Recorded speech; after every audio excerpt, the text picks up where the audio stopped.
So, Mr. Paul Rosenberg, what can you tell me about World War II? Well, what do you want to know? It's probably the single most significant event of the 20th century. It certainly is a kingmaker in terms of making both the USSR and the United States the global powers that define the second half of the 20th century. It is necessary for understanding our modern world. It brings about some of the most important technological changes in the last 100 years. It is a pivotal moment in history, and I don't think you can understand the modern world if you don't understand World War II. Okay. Can you tell me some of the effects of the war?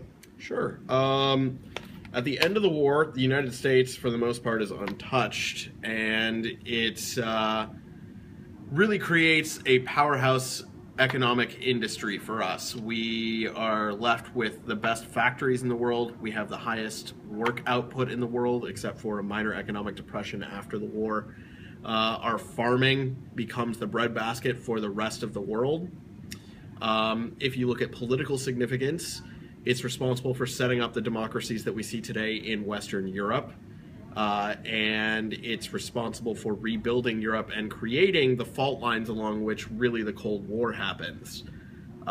Without World War II, it's doubtful that the USSR would have had the influence in Eastern Europe that it did until the late 90s, and it's certainly much less likely that the United States would have been as influential as it is today. Okay. Thank you.